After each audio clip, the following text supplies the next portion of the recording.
Today we're going to replace the air filter on this 2002 Chrysler Sebring Convertible. This is the 2.7 liter, and you have the air box right here. It's a little complicated to get the filter out, and I'll show you how to do it. First off, you want to pull this clip up. It actually lifts up on the side of the air box, and it has a couple of connections on it. You don't need to disconnect them, just let it hang there. There's also a connection right here. It has two vacuum hoses, so you'll lift that up, put that out of the way. Next we'll have to loosen up this clamp right here. You also have an 8mm nut on top of the air box. You gotta take that one off. Now the box is ready to lift out of here. Now with the air box out, there's actually two tabs. And if you press those inward, this piece will pull out of here, and the filter pulls right out with it. The filter just actually comes right off the inlet right here. Hey, we'll be back in a little over 60 seconds, and we're going to pause real quick to see if you need any eternal repair. You might say, eternal repair? What's that? Well, hey, consider your whole life. In all your life, have you ever told a lie before? I have, and I'm sure you have too. We all have. Also consider, have you ever stolen something, even no matter how small it was? I'm sure you have, and I have too. The whole point of where I'm going with this is those two rules, lying and stealing, those are two of the 10 commandments in the Bible, which define what sin is. So if you've broken even one of those rules, no matter how small it was, that means you've sinned, and we all have. The punishment for sin is going to hell, or eternal separation from God. The good news is Jesus Christ came to this earth. He didn't lie, he didn't steal, he didn't do all these crazy stuff that you and I've done. He was totally without sin. He was sacrificed on the cross for my personal sin and yours. He went to the grave. 3 days later, he defeated death, and now he sits beside the Father in heaven. The whole point of why he had to take that punishment on the cross was he was taking the punishment for your sin and for my sin. But it can only be accounted to you if through faith you believe in who he was, what he did, you submit to him as your Lord, and you repent.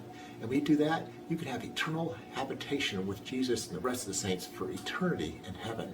You might be saying to yourself, hey, I'm a good person. Surely God wouldn't send me to hell for all the nice things I've done for people. But the truth of the matter is the Bible says, by grace you've been saved through faith, and that not of yourselves. It's a gift of God, not of works, lest any man or woman should boast. There is no amount of good work you can do to earn your righteousness before God. Only faith and trust in what Jesus has done for you on the cross. Hey, let's get back to our video, and I'll have a little more information on the eternal portion of this at the end of the video. This is the new filter right here. This came from AutoZone. It's actually a little bit pricey. It's a $20 filter, and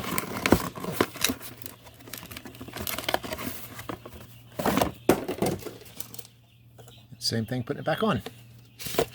Go to reinsert this. The two tabs actually have notches on the circle part of this housing, so you don't get it backwards or get it the wrong way. Getting the box back in is a lot harder than actually taking it out. Getting the pegs to line up down here is a real challenge. Several times you'll think you'll have it, but it's actually tilted and it's not quite in there straight.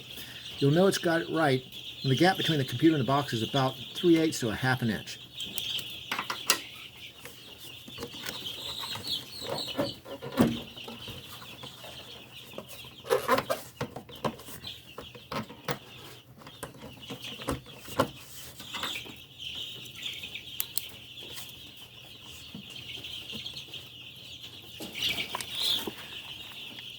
So right there, that's about what it should be. Hey, as far as the eternal portion I was talking about, if you're not sure you know who God is, I encourage you to just to pray like this. Say, Lord Jesus, if you are real and you are out there, I pray you would reveal yourself to me in a tangible way. And when you make that prayer, he's going to answer it, and you will know he is real. At the point you know he is real and you're ready to accept him as your Lord and Savior, the gospel is so simple. All you have to do is just pray like this. Say, Lord Jesus, I recognize that you are the Son of God. You took the price for my personal sin on the cross. I surrender my will to your will as Lord of my life. I repent of my sin. Thank you for loving me, forgiving me, and accepting me into your eternal habitation. That's just how simple it is. But the catch is that just saying those words won't do anything for you, only unless the heart believes the words that you're speaking. For the Bible says in Romans 10:9, if you confess with your mouth Jesus Christ is Lord, which I just did, and you believe in your heart God raised him from the dead, you will be saved. Salvation only comes through faith and believing. Hey, if you get a chance, visit our website, eternalrepair.com, where we have a lot more information about your walk with Jesus Christ. That's eternalrepair.com. Thanks for watching.